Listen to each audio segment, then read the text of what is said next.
తులారాశి జాతకులకి ప్రధానంగా గోచారీత్యా 2026 ఆంగ్ల సంవత్సర ఫలితాల భాగంగా మీకంతా కూడా ఇక్కడ శుక్రుడు అత్యంత యువకరంగా ఉంటున్నారు. ప్రధానంగా శుక్రుడి యొక్క కారకత్వాలంతా కూడా విశ్లేషణ చేయడం జరుగుతుంది. శుక్రుడు అనుగ్రహం వల్ల, బృహస్పతి అనుగ్రహం వల్ల, శని భగవానుడు అనుగ్రహం వల్ల రాజయోగ ప్రాప్తి రావడానికి ఆస్కారం ఉంటుంది. శుక్రుడు అంతా కూడా కలత్రకారకుడిగా వివాహాది శుభకార్యాలు జరగడానికి అత్యంత శుభమైన గ్రహంగా చెప్పడం జరుగుతుంది. రాష్ట్రీయాధిపతి ఉచ్చస్థానంలో మార్పు జరగడం వల్ల మీకంతా కూడా రాజయోగ ప్రాప్తి. మీనరాశిలో సంచారం చేసేటప్పుడు శుక్ర భగవానుడు శనీశ్వరుడు కలిక జరుగుతూ ఉంటుంది. తద్వారా రాజయోగ ప్రాప్తి రావడానికి ఆస్కారం ఉంటుంది. వివాహాది శుభకార్యాలు జరగడానికి ఈ సంవత్సరంలో అత్యంత శుభమైన కాలంగా చెప్పడం జరుగుతుంది. సంఘంలో గౌరవం పెరగడానికి ఆస్కారం ఉంటుంది. బంధుమిత్రుల యొక్క సహాయ సహకారాలు, ఆనందమైన జీవితం జీవించడానికి ఈ సంవత్సరంలో అంతా కూడా ఈ ఒక ఏప్రిల్ 15వ తారీఖు నుంచి రాజయోగ ప్రాప్తి కలగడానికి ఆస్కారం ఉంటుంది. ఇక్కడ సూర్య భగవానుడు ఉచ్చస్థానంలో మార్పు, బుధ ఆదిత్య యోగంలో, సూర్యమంగళ యోగంలో మార్పు చెందుతూ ఉంటారు. సప్తమ స్థానంలో అంతా కూడా మార్పు చెందడం వల్ల తులారాశి జాతకులకు అంతా కూడా అత్యంత శుభమైన కాలంగా చెప్పడం జరుగుతుంది. వ్యాపారంలో అభివృద్ధి కలగడానికి ఆస్కారం ఉంటుంది. ఈ యొక్క బంధుమిత్రుల యొక్క సహాయ సహకారాలతోటి, మిత్రుల యొక్క సహాయ సహకారాలతోటి మీకంత స్థిర ఉద్యోగం లభించడం కానీ, విదేశంలో స్థిరత్వ ఉద్యోగం లభించడం కానీ ఆస్కారం ఉంటుంది. మీకంతా కూడా గౌరవం పెరగడానికి ఆస్కారం ఉంటుంది. మాటకంతా కూడా విలువ పెరగడానికి ఆస్కారం ఉంటుంది. ప్రధానంగా చూసుకుంటే వాక్శక్తి పెరగడానికి, వాక్శుద్ధి పెరగడానికి ఆస్కారం ఉంటుంది. మీకంతా కూడా మీ మాటకు విలువ పెరగడానికి అంతా కూడా ఇక్కడ అత్యంత శుభమైన గ్రహంగా చెప్పడం జరుగుతుంది. ప్రధానంగా ఇక్కడంతా బృహస్పతి ఉచ్చస్థానంలో జూన్ 1 తారీఖు తర్వాత మార్పు చెందుతున్నారు. తద్వారా వివాహాది శుభకార్యాలు గురుబలం పెరగడానికి ఆస్కారం ఉంటుంది. ఆకస్మికంగా ధనాదాయం పెరుగుతూ ఉంటుంది. ఆకస్మికంగా ధన ఖర్చులు కూడా పెరగడానికి, శుభకార్యాల కోసం అంతా కూడా ఖర్చులు పెరగడానికి ఆస్కారం ఉంటుంది. గృహయోగం కోసం కావచ్చు, ప్రధానంగా వివాహాది శుభకార్యాల కోసం కావచ్చు, విదేశంలో స్థిరత్వం కోసమైనా కావచ్చు, ఉద్యోగం కోసమైనా కావచ్చు, కొద్దిగా మీకంతా కూడా ఖర్చులు పెరగడానికి ఆస్కారం ఉంటుంది. దూర ప్రయాణాలు చేయడం వల్ల లాభాలు సిద్ధించడానికి ఆస్కారం ఉంటుంది. ఈ యొక్క నవగ్రహ ఆరాధన చేసుకోవడం వల్ల శ్రేష్టమైన ఫలితాలు పొందుతారు. ప్రతి కూడా రావి చెట్టు, వేప చెట్టుకి అంతా కూడా ప్రదక్షిణాలు ఆచరించడం, ఆవునైతో దీపారాధన చేయడం, ప్రధానంగా మహాలక్ష్మి అష్టకాన్ని కానీ, మహాలక్ష్మి సహస్రనామాన్ని కానీ, కరగదార స్తోత్రాన్ని కానీ తరచుగా పారాయణం చేసుకోవడం వల్ల ఆకస్మికంగా ధనయోగ ప్రాప్తి కలగడానికి ఆస్కారం ఉంటుంది. మహాలక్ష్మి అనుగ్రహం వల్ల మీకంతా కూడా స్థిరత్వం లభిస్తుంది. ధనాదాయం పెరగడానికి ఆస్కారం ఉంటుంది.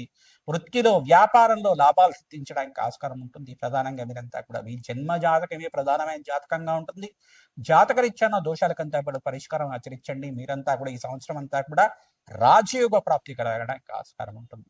ప్రధానంగా ఇక్కడ శనీశ్వరుడికి, రాహుకి, అంగారకుడికి, బృహస్పతికి, సూర్య భగవానుడికి, బుధ భగవానుడికి అంతా కూడా జపాలు దానాలు ఆచరించడం వల్ల అఖండ రాజయోగ ప్రాప్తి కలుగుతుంది. ధనాదాయం పెరగడానికి ఆస్కారం ఉంటుంది. విపరీత రాజయోగ ప్రాప్తి కలగడానికి ఆస్కారం ఉంటుంది. ప్రతినిత్యం కూడా గోమాత సేవ చేస్తూ ఉండండి. గోమాతకి పచ్చిక, తెలకపిండి, గ్రాసాన్ని సమర్పిస్తూ ఉండడం, ప్రధానంగా కులదేవత ఆరాధన చేయడం వల్ల శ్రేష్టమైన ఫలితం పొందుతారు. ఆంజనేయ స్వామి వారి ఆరాధనలో భాగంగా మన్యసూక్త పారాయణం చేయించడం, హనుమత్ మూలమంత్ర సహితంగా జపము, హోమాది కార్యక్రమాలంతా కూడా ఆచరించడం, సింధూర అభిషేకాది కార్యక్రమాలు ఆచరించడం, మంగళవారం, శుక్రవారం, శనివారం మరియు ఆదివారం, గురువారం రోజుల్లో తరచుగా మీరంతా కూడా ప్రదక్షిణాలు చేయడం వల్ల, ప్రదక్షిణాలు చేస్తూ ఉండడం వల్ల శ్రేష్టమైన ఫలితాలు పొందుతారు. ప్రతినిత్యం కూడా దత్తాత్రేయ ఆరాధన చేసుకోవడం వల్ల అఖండ పుణ్యప్రాప్తి కలుగుతుంది. పుణ్యక్షేత్రాలు దర్శనం చేసుకోవడం వల్ల కోటి యజ్ఞాల ఫలితం కలుగుతుంది. శ్రీమాత్రే నమః. ఓం గంగణపతే నమః. ప్రధానంగా మేషాది ద్వాదశ రాశుల వాళ్ళకంతా కూడా సంపూర్ణంగా గోచారీత్యా 2026 ఆంగ్ల సంవత్సర ఫలితాల్లో భాగంగా ఏ రాశి వాళ్ళకి రాజయోగ ప్రాప్తి కలగడానికి సంపూర్ణమైన గ్రహాల యొక్క పరిష్కారం అంతా కూడా విశ్లేషణ చేయడం జరుగుతుంది. మేషరాశి జాతకులకంతా కూడా చూసుకుంటే ఏలినాటి శని ప్రభావంలో ఉన్నారు. మరియు ఏలినాటి శని ప్రభావంలో ఉన్న మిగతా రాశులు ఏంటిదంటే కుంభరాశి జాతకులు 3వ దశలో ఉన్నారు. మీకంతా కూడా విశేషంగా వివాహాది శుభకార్యాలు జరగడానికి ఆస్కారం ఉంటుంది. మేషరాశి జాతకులు కూడా శుభకార్యాలంతా కూడా జరగడానికి ఆస్కారం ఉంటుంది. శనీశ్వర దోష నివారణార్థం మీరంతా కూడా తైలాభిషేకం చేసుకోవడం, రుద్రహోమాన్ని ఆచరించడం, చండీ హోమాది కార్యక్రమాలు ఆచరించడం వల్ల శ్రేష్టమైన ఫలితాలు పొందుతారు. ఇంకో రాశి ఏంటిదంటే ప్రధానంగా మీనరాశి జాతకులు కూడా ఏలినాటి శని ప్రభావంలో ఉన్నారు. కానీ మీరంతా కూడా ఈ సంవత్సరం అంతా కూడా శని భగవాను ప్రీతికరంగా తైలాభిషేకం చేయడం, తిలలో దానం చేయడం, కూష్మాండ దానం చేయడం, వస్త్రదానం చేయడం వల్ల ఏలినాటి శని ప్రభావం అంతా కూడా తగ్గి శీఘ్రంగా కార్యసిద్ధి కలగడానికి ఆస్కారం ఉంటుంది. వివాహాది శుభకార్యాలు జరగడానికి ఆస్కారం ఉంటుంది. ఇక్కడ ప్రధానంగా మిగతా రాశుల వాళ్ళకి చూసుకుంటే శుక్రుడికంతా కూడా యొక్కరంగా ఉండడానికి ప్రయత్నించడం కూడా బొబ్బర్లు దానం చేసుకోవడం వల్ల శ్రేష్టమైన ఫలితాలు పొందడానికి ఆస్కారం ఉంటుంది. వృషభ రాశి జాతకులంతా కూడా చూసుకుంటే మీరు ప్రతినిత్యం కూడా మహాలక్ష్మీదేవి ఆరాధన చేసుకోవడం వల్ల శ్రేష్టమైన ఫలితాలు పొందుతారు. శుక్రుడికి, అంగారకుడికి మరియు రాహువుకి, శని భగవానుడికి, బుధుడికి అంతా కూడా జపము హోమాది కార్యక్రమాలు చేయడం వల్ల అఖండ పుణ్యయోగ ప్రాప్తి కలగడానికి ఆస్కారం ఉంటుంది. ప్రధానంగా మీరంతా కూడా మహాలక్ష్మీదేవి కవచాన్ని పారాయణం చేయించడం, శ్రీ సూక్త పారాయణం చేయించడం వల్ల అఖండ పుణ్యయోగ ప్రాప్తి కలుగుతుంది. లక్ష్మీ కుబేర శాంతి హోమాది కార్యక్రమాలు ఆచరించడం వల్ల అఖండ పుణ్య యజ్ఞాతి ఫలితం లభిస్తుంది. ఆకస్మికంగా ధనయోగం, ధన ప్రాప్తి కలగడానికి ఆస్కారం ఉంటుంది. మిథున రాశి జాతకులంతా కూడా చూసుకుంటే రాశిలో బృహస్పతి సంచారం జరుగుతుంది. అఖండ పుణ్యయోగంగా చెప్పడం జరుగుతుంది. ఇక్కడ ప్రధానమైన దోషకారిగా ఉన్న గ్రహాలు ఏంటంటే శనీశ్వరుడు, రాహువు, కేతు అంతా కూడా దోషకారిగా ఉన్నారు.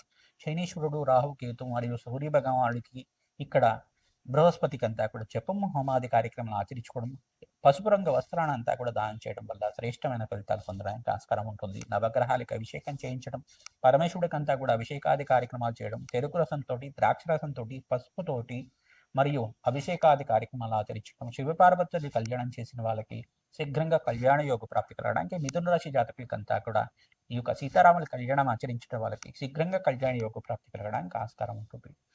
కర్కాటక రాశి జాతకులకంతా చూసుకుంటే రాశిలో బృహస్పతి సంచారం అంతా కూడా జూన్ 1 తారీఖు నుంచి జరుగుతుంది. తద్వారా విశేషమైన పుణ్యయోగ ప్రాప్తి కలగడానికి ఆస్కారం ఉంటుంది. తద్వారా మీరంతా కూడా శని భగవానుడికి, సప్తమాధిపతి శని భగవానుడికి అంతా కూడా ప్రీతికరంగా మీరంతా కూడా జపము హోమాది కార్యక్రమాలు శనీశ్వరుడికి, శుక్రుడికి, అంగారకుడికి, ఇక్కడ బుధ భగవానుడికి, చంద్ర భగవానుడికి అంతా కూడా జపము హోమాది కార్యక్రమాలు ఆచరించుకోవడం, సూర్య నమస్కారాలు చేసుకోవడం వల్ల, నవగ్రహాలకు అభిషేకము, జపాలు ఆచరించడం వల్ల పుణ్యయోగ ప్రాప్తి కలుగుతుంది. అగ్నికి నవధాన్యాలు సమర్పించడం వల్ల అఖండ రాజయోగ ప్రాప్తి కలగడానికి ఆస్కారం ఉంటుంది.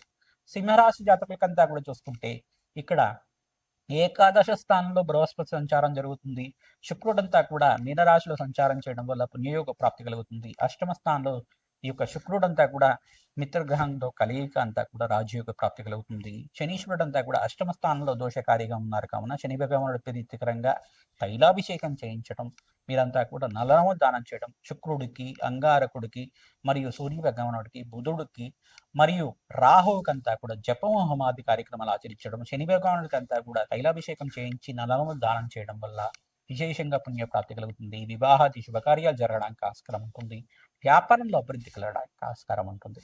ఇక్కడ కన్యారాశి జాతకులకంతా కూడా చూసుకుంటే ఈ సంవత్సరం అంతా కూడా సప్తమ స్థానంలో శుక్రుడి సంచారం అంతా కూడా రాజయోగ కారణంగా వ్యాపారంలో అభివృద్ధి కలగడానికి, ఇంట్లో ఆహ్లాదకరంగా ఆనందమైన జీవితం జీవించడానికి ఆస్కారం ఉంటుంది. మీకు రాశిలో అంతా కూడా చూసుకుంటే రాశ్యాధిపతి అంతా కూడా ఇక్కడ ఉచ్చస్థానంలో మార్పు జరిగినప్పుడు మీకు అంతా కూడా యోగకరంగా ఉంటుంది. బుధాత్యోగంలో అంతా కూడా మేషరాశిలో సూర్య భగవానుడు అంతా కూడా మిత్రగ్రహాల యొక్క కలయిక అంతా కూడా రాజయోగ కారణంగా ఉంటుంది. ప్రధానంగా బృహస్పతి మార్పు అంతా కూడా వృత్తిలో మార్పు జరగడానికి ఆస్కారం ఉంటుంది. ఇక్కడ బృహస్పతి అంతా కూడా కర్కాటక రాశిలో సంచారం చేయడం వల్ల మీకంతా కూడా అఖండ పుణ్యయోగ ప్రాప్తి, దత్తాత్రేయ ఆరాధన, మేధా దక్షిణామూర్తి వారి ఆరాధన అంతా కూడా ఆచరించుకోవడం, శ్రీకృష్ణ ఆరాధన చేసుకోవడం వల్ల అఖండ పుణ్యజ్ఞాన ఫలితాలు కలగడానికి కన్యారాశి జాతకులకంతా కూడా యోగకరంగా ఉంటుంది. ప్రధానంగా చూసుకుంటే తులరాశి జాతకులకంతా కూడా మహాలక్ష్మీదేవి ఆరాధన చేసుకోవడం వల్ల శ్రేష్టమైన ఫలితాలు పొందుతూ ఉంటారు. శుక్రుడికి ప్రీతికరంగా బొబ్బర్లు దానం చేసుకోవాలి. శని భగవానుడు ప్రీతికరంగా నల్లము దానం చేసుకోవడం, ఈ యొక్క అంగారకుడు ప్రీతికరంగా కందిపప్పు దానం చేయడం, ఎరుపు రంగు వస్త్రాన్ని, దానిమ్మ పళ్ళను దానం చేసుకోవడం వల్ల శ్రేష్టమైన ఫలితాలు పొందడానికి ఆస్కారం ఉంటుంది. వృశ్చిక రాశి జాతకులకంతా కూడా చూసుకుంటే సప్తమాధిపతి శుక్రుడు అంతా కూడా ఉచ్చస్థానంలో మార్పు చెందడం వల్ల రాజయోగ ప్రాప్తి కలుగుతుంది. బృహస్పతి మార్పు చెందడం వల్ల రాజయోగ ప్రాప్తి కలుగుతుంది. ఇక్కడ సూర్య భగవానుడు మార్పు చెందడం వల్ల రాజయోగ ప్రాప్తి కలుగుతుంది. శనీశ్వరుడు ప్రీతికరంగా తైలాభిషేకం చేయడం, ప్రధానంగా శనీశ్వరుడికి, రాహువుకి, శుక్రుడికి, అంగారకుడికి మరియు సుబ్రహ్మణ్య స్వామి మూలమంత్ర సహితంగా జపము హోమాది కార్యక్రమం ఆచరించుకోవడం, అగ్నికి నవధాన్యాలు సమర్పించడం వల్ల శ్రేష్టమైన ఫలితాలు పొందడానికి ఆస్కారం ఉంటుంది. ధనుసు రాశి జాతకులకంతా కూడా దశమస్థ శనీశ్వరుడు యొక్క దృష్టి అంతా కూడా రాశి మీద పడుతుంది కావున శని భగవానుడి ప్రీతికరంగా తైలాభిషేకం చేయడం, తిలలు దానం చేయడం వల్ల శ్రేష్టమైన ఫలితాలు పొందడానికి ఆస్కారం ఉంటుంది. ప్రధానంగా శుక్రుడికంతా కూడా ప్రీతికరంగా జపము హోమాది కార్యక్రమాలు చేయడం వల్ల విశేషమైన పుణ్య జ్ఞాన ఫలితం కలుగుతుంది. కార్యసిద్ధి కలగడానికి ఆస్కారం ఉంటుంది. మహాలక్ష్మీదేవి ఆరాధనలో భాగంగా శ్రీ సూక్త విధంగా మీరంతా కూడా జపము హోమాది కార్యక్రమం ఆచరించుకోవడం, కనకదార స్తోత్రాన్ని తరచుగా పారాయణం చేసుకోవడం వల్ల అఖండ పుణ్యయజ్ఞాల ఫలితం కలుగుతుంది. ఆకస్మికంగా ధనయోగం, ధన ప్రాప్తి కలగడానికి ఆస్కారం ఉంటుంది. నవగ్రహాలకు అభిషేకం చేయించడం వల్ల శ్రేష్టమైన ఫలితాలు పొందుతారు. మరియు మకర రాశి జాతకులకంతా కూడా చూసుకుంటే సప్తమ స్థానంలో బృహస్పతి సంచారం వల్ల శ్రేష్టమైన ఫలితాలు పొందుతారు. ఈ సంవత్సరం అంతా కూడా గురుబలం పెరిగి మీకు వివాహాది శుభకార్యాలు జరగడానికి, కార్యసిద్ధి కలగడానికి ఆస్కారం ఉంటుంది. సంఘంలో గౌరవం పెరగడానికి ఆస్కారం ఉంటుంది. విదేశంలో స్థిరత్వం లభించడానికి ఆస్కారం ఉంటుంది. మహాలక్ష్మీదేవి అనుగ్రహం కోసం ప్రయత్నించడం కూడా తామర పూలతో యజ్ఞాధికృతలు ఆచరించుకోవడం ప్రధానంగా మీకంతా కూడా మహాలక్ష్మి అనుగ్రహం వల్ల ఆకస్మిక ధనప్రాప్తి కలగడానికి ఆస్కారం ఉంటుంది. సంఘంలో గౌరవం పెరగడానికి ఆస్కారం ఉంటుంది. పట్టిందల బంగారం అవడానికి ఆస్కారం ఉంటుంది. ఇక్కడ సప్తమాధిపతి యొక్కరంగా ఉండాలి. మీకంతా కూడా జాతకరీత్యా చూసుకుంటే చంద్ర భగవానుడికి, శుక్రుడికి, అంగారకుడికి, శనీశ్వరుడికి, రాహువుకి, సూర్య భగవానుడికి జపం హోమాది కార్యక్రమాలు ఆచరించుకోవడం వల్ల గ్రహాల యొక్క స్థితిగతి అనుకూలత ఉన్నప్పుడు మీకంతా కూడా రాజయోగ ప్రాప్తి రావడానికి ఆస్కారం ఉంటుంది. ధనాదాయం పెరగడానికి ఆస్కారం ఉంటుంది. కుంభరాశి జాతకులకంతా చూసుకుంటే ఏలినాటి శని ప్రభావంలో ఉన్నారు కావున విశేషంగా మీరంతా కూడా శివపార్వతుల కళ్యాణం ఆచరించడం, వెంకటేశ్వర స్వామి వారి ఆరాధన చేయడం వల్ల శ్రేష్టమైన ఫలితాలు పొందడానికి ఆస్కారం ఉంటుంది. మీనరాశి జాతకులంతా కూడా చూసుకుంటే ఏలినాటి శని ప్రభావంలో ఉండదు కావున వెంకటేశ్వర స్వామి వారి ఆరాధన చేసుకోవడం వల్ల శ్రేష్టమైన ఫలితాలు పొందుతారు. వెంకటేశ్వర స్వామి వారి కళ్యాణం చేయించడం వల్ల శీఘ్ర కళ్యాణ యోగ ప్రాప్తి కలగడానికి ఆస్కారం ఉంటుంది. ప్రధానంగా మీ జన్మ జాతకమే ప్రధానమైన జాతకంగా ఉంటుంది కావున జాతకరీత్యాన దోషాలకంతా కూడా జాతకాన్ని మీరంతా కూడా జ్యోతిష్ సిద్ధాంతాలతో మీరు విశ్లేషణ చేయించి పరిష్కారం ఆచరించడం వల్ల అఖండ పుణ్యయజ్ఞాల ఫలితం కలుగుతుంది. దోషాలంతా కూడా పరిష్కారం చేసుకోవడం వల్ల శీఘ్ర కార్యసిద్ధి కలగడానికి ఆస్కారం ఉంటుంది. మహాలక్ష్మీదేవి అనుగ్రహం అంతా కూడా శీఘ్రంగా లభించాలని, మీకు అష్టైశ్వర్య ప్రాప్తి కలగాలని ఆశీర్వాదం చేస్తున్నాం. తద్వారా మీకంతా కూడా మహాలక్ష్మి అనుగ్రహం వల్ల, జగన్మాత అనుగ్రహం వల్ల అఖండ రాజయోగ ప్రాప్తి కలగాలని చెప్పి ఆశీర్వాదం చేస్తున్నాం. శ్రీమాత్రే.